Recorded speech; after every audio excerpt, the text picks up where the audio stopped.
Hiya, my name is Kathleen Murray and I'm in Kennys Bookshop, and I'm going to read an extract from my book, The Deadwood Encore.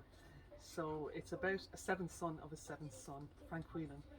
His father has died, but it looks like he may have returned in the form of a little statue. So they're meeting here for the first time. This is Frank.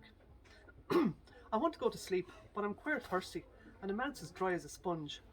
I decide to head downstairs, brew a pot, maybe do a bit of toast. As I'm passing the mater's room, the door is open and I catch a glimpse of the statue sitting on the floor facing out at me. I wouldn't mind having a good look at it by myself.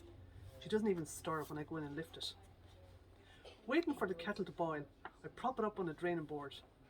Whatever way the light catches the contours of the wood, the eyes are looking dead straight at me. The mater said, look into the eyes, and she's right. Bernie said it's to do with the distance between the eyes and the nose.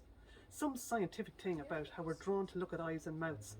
And if you stretch the eyes out a bit to the side like this carving, they do make you a bit dizzy. Especially if the nose is lower than it should be. You see it in the odd human face. I have to say, he might be onto something. It's like Evan, who works behind the bar in Squire Maguire's, is weird looking, but you can't stop looking at him as well. Or Angela McCann at the checkout in Tesco's. She's ugly as all fucking get out, but when she says, do you have a club card? Even if you only catch her eye for a minute, you kinda can't stop. It's not too bad if you're only looking at half her face, but once she swivels round to take your cash and the two eyes are facing you, well, first you think you can't see the two together. They're so far apart, and her nose is after taking a hike south, but then the whole thing pulls you in like a weasel circling a rabbit, and you'd nearly give her a 20 instead of a 10. Mug of tea in one hand, I lift the statue in the other, and I carry him to the table. I know it's mad, but there's no one there to take the piss out of me. How's it going, Deadwood, Da? I start by telling him how things have been, how Mossy was leaving and the mater being down on herself that first year after he died, not making any effort to go out until Mert got her sorted out with a job in Morrissey's. Then I start telling him about today, June and the kid and the warts.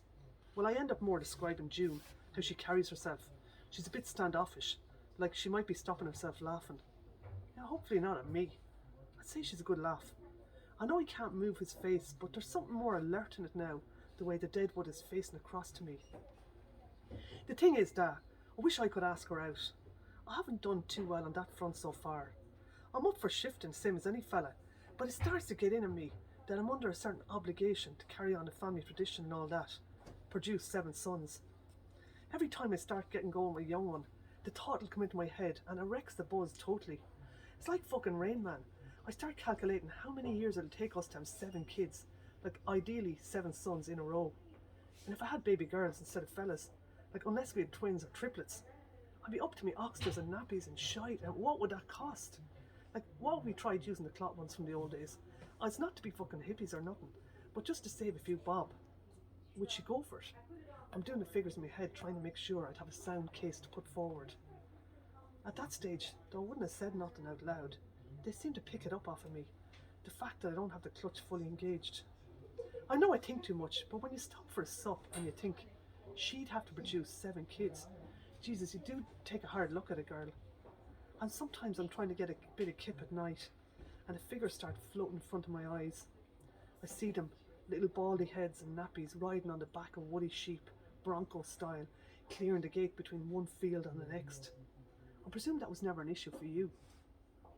He was always laughing at me through his eyes, and fuck me, this tarted up firelog isn't doing exactly the same.